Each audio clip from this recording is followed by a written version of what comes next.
Alright, so I'm going to do a quick tutorial on how to install Windows Server 2008 R2 in VMware Workstation and get the options of what type of server that you want to install, as it may be enterprise, database, the server core, etc. So we're going to open up VMware Workstation like I have here, and you're going to click the Home tab if you're not already on it. From there, we're going to click Create a New Virtual Machine. We'll stay with Typical. Click Next. And then we're going to want to come down here and say, I will install the operating system later. Click Next. Select Microsoft Windows. And then in the option bar here, we're going to go ahead and we're going to select Windows Server 2008 R2 and then 64-bit if that's the system that you're running.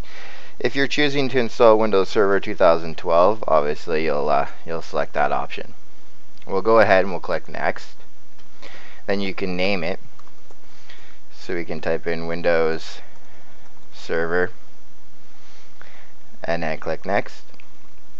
Now the minimum I would recommend is the 40 gigs that they recommend.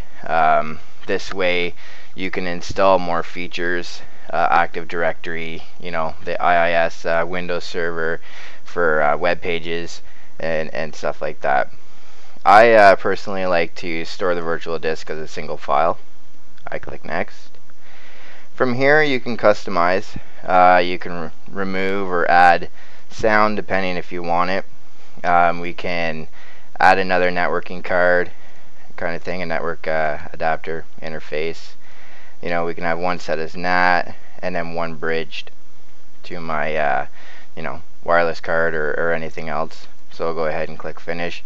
That's an optional step. You don't have to do that. You can just pretty much click Next or Finish from here. So we'll go ahead and we'll do that. And then we're at this window here. From here, we're going to want to click Edit the Virtual Machine Settings and then the CD DVD. And then from here we'll select if you want to use your physical drive, if you have the actual CD, or I have the ISO image, so I'm going to go browse my computer now for that. So virtual machines, I can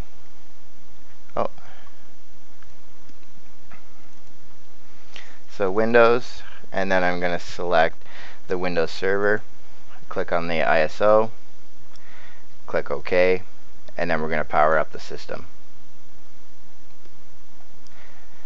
So Windows is going to go ahead and it's going to start booting up as if you were to insert the CD into like a desktop or a laptop and you're planning to do a physical install. Alright, so it's almost done here. Alright, so from here you can select your language and set that to your likings. Click Next, click Install Now, and then we're going to get like a list of what type of server we want to install. If you know that you want to install the data center by default, we can just go ahead and you can select the ISO right at the beginning where I said install system later, and it's going to automatically install the data center version. So for this install, I'm going to do the Windows Enterprise Server full installation. We'll click Next, accept the terms, Next, and then I'm going to do a custom install. This option is not to keep your files. I don't have any files on the system anyways, as I'm doing it virtually. It's going to select the unallocated space, click Next, and it's going to go ahead and it's going to install Windows as if you're doing Windows 7, 8, etc. Alright, so the installation is complete and the system is just going to restart itself.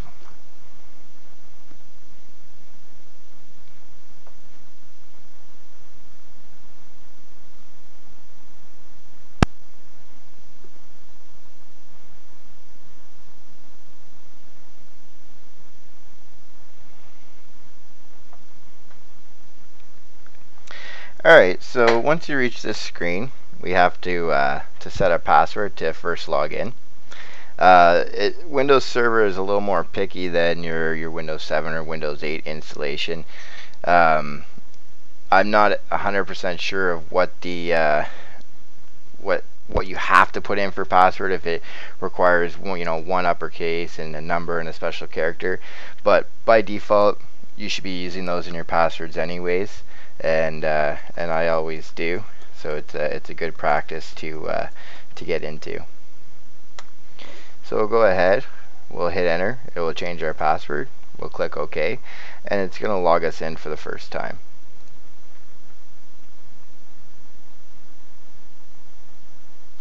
Okay, and we're logged in. But as you can see, the screen is a lot smaller than the available space we have to use. So what I would recommend doing is clicking the VM tab here and selecting Install VMware Tools. And what this is going to allow us to do is to drag and drop files from our host computer. It's going to be able to allow us to have full screen, even get rid of the bar up top here, and it's just going to make it a lot easier to use than this original small window. So we'll just go ahead and we'll let that install. We'll click next, typical installation, and install. So you can pretty much just next all the way through the installation.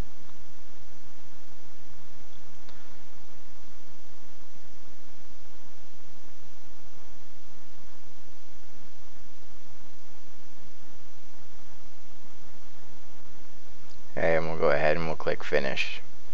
Then we can go ahead and we can restart the computer so that it will allow the VMware tools to take effect.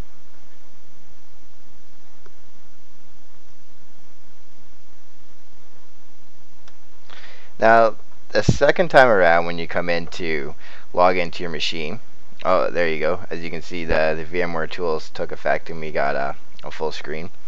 You're going to be prompted with this Control-Alt-Delete. And then if you push it on your physical keyboard, you're going to get your task manager popping up on your host machine and whatnot. So what we can do is we can click VM and we can send a Control-Alt-Delete, which is the same thing as if you were on the physical machine. Well, once again, we'll put in our password and log in.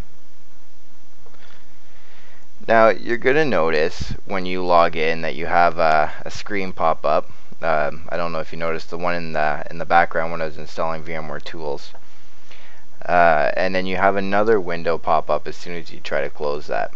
So what I'll show you how to do is how to stop it from popping up, and then how to access it later when you want to change and configure a few things.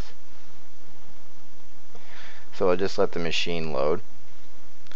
There's also, if you right click your tab and go settings, we're back at this window, and what we can normally do is when the machine's on, I think you can still adjust it.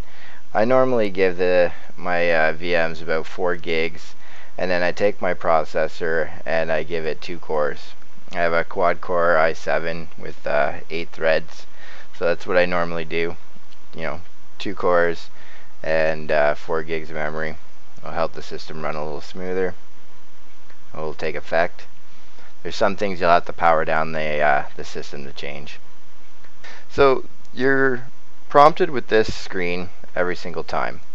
Now if you find it annoying, we can click down here, don't show at login, and then we'll click close. So if you want to get the screen back, all we have to do now is click start, and we're going to type in OOBE. Oh, I lost my start menu there for a second. Like I was saying, we're going to type in OOBE, OB, and we're going to hit enter, and you'll get that window back. And like I said, every time you close it, you're going to be prompted with this screen again here, and just a couple options and stuff. So hopefully to make a couple tutorials on more on Windows Server later on. So subscribe and stay tuned. Thank you.